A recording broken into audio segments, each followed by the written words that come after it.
Greetings, Acolytes of the Force, and welcome back to the Archives. With Ahsoka now less than 3 weeks away, we're getting brand new information and leaks regarding a crucial scene involving the world between worlds and Ahsoka Tano. Apparently, a defining moment in the series for Ahsoka, and a scenario that Star Wars fans have been wondering about for years now. Before we begin, I do want to put a spoiler warning here, as thanks to Making Star Wars and Bespin Bulletin, we have a lot more information on this scene regarding Ahsoka and 2 other main Star Wars characters and players in the game. So if you want to go into Ahsoka completely void of any information whatsoever, please do not continue on with this video. With that said, now let's begin. From Bespin Bulletin, yesterday, Making Star Wars took to his daily YouTube show and podcast, The Making Star Wars Show. There, he discussed various pieces of news from this week, including the runtimes of both Ahsoka premiere episodes, coming in roughly at around an hour and a half. In a report from December, Making Star Wars shared that scenes were shot that featured Hayden Christensen as Anakin in his Revenge of the Sith robes, and that Christensen had been training in a fight sequence between Anakin and Ahsoka Tano on the world of Mustafar. The Ahsoka featured in the fight scene itself is a younger Ahsoka, as would be fitting for the time, and that a younger actress was indeed cast for the Ahsoka shoot,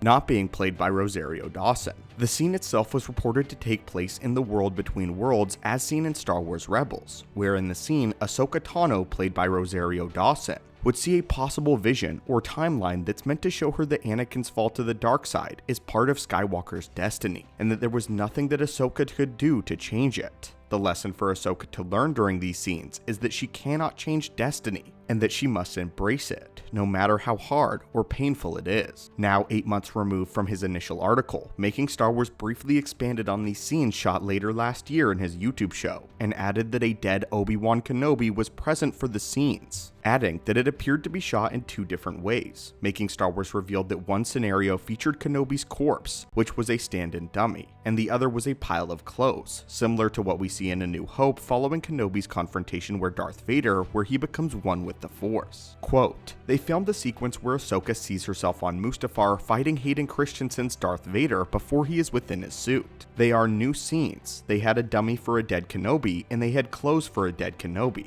They had 2 ideas. One is Anakin literally kills Kenobi in that fight, where the idea would be Ahsoka and Kenobi confront Darth Vader. And another is that he turns into a pile of clothes just like he always did. He becomes one with the Force at that point in the narrative." Making Star Wars then made it clear that he believed that the dummy corpse for Kenobi would be the take that is used in the actual show, as Kenobi becoming one with the Force in this point in the timeline doesn't make a lot of sense. At the end of the show, Making Star Wars urged viewers to remember that the fight scene between Anakin and Ahsoka on Mustafar likely isn't an extended sequence, and for fans to get their expectations in check. He compared the scene of Ahsoka traversing the world between worlds and seeing various possible timelines as Ahsoka walking down a hallway and looking into mirrors, meaning that though filming could have taken a significant amount of time, what appears on screen could simply be a few seconds. Making Star Wars later went on to say that the multiverse rumors are currently untrue, and that the multiverse is not featured in the world between worlds, or in the Ahsoka series at all, and that the plan as of right now is to not restart any timeline using any sort of multiverse. So with that said, let's go ahead and break down what we learned. Ahsoka's journey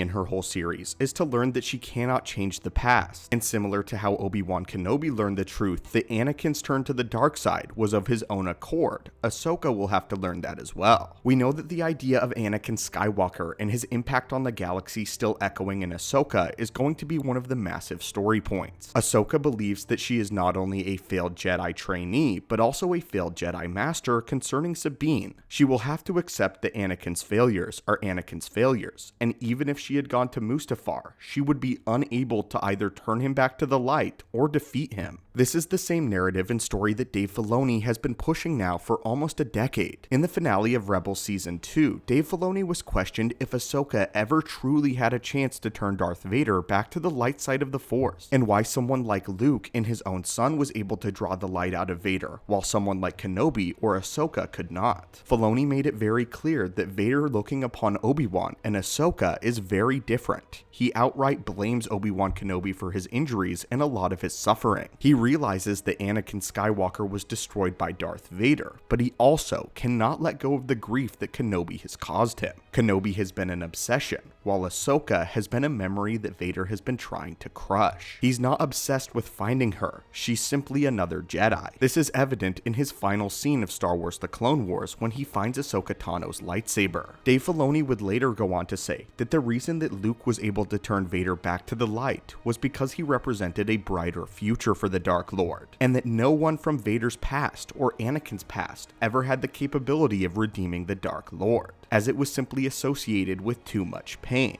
But the Ahsoka series will be the inverse of that. How does Vader's decisions actually impact the likes of his own apprentice in Ahsoka Tano? The thing that we know Ahsoka deals with the most is her decision to depart the Jedi Order. She blames herself almost entirely for Skywalker's fall to the dark side, just as Kenobi blamed himself almost entirely for it. Ahsoka is even apprehensive to help out Luke, in large part due to the guilt that she suffered over Anakin's turn. And the World Between Worlds event that we hear here seems to be the climactic moment where the Ahsoka Tano arc will come full circle concerning this plot thread. Ahsoka will have it confirmed to her that even if she went to Mustafar with Obi-Wan Kenobi, they would not be able to draw Anakin back from the light. If anything, it would have even weakened Obi-Wan, as I find it compelling that if Ahsoka and Kenobi went together, that Obi-Wan would ultimately be struck by Vader, where when Kenobi faced him one-on-one, he was able to draw so deeply on Anakin's rage that he blinded the newly burgeoning Sith Lord. Ahsoka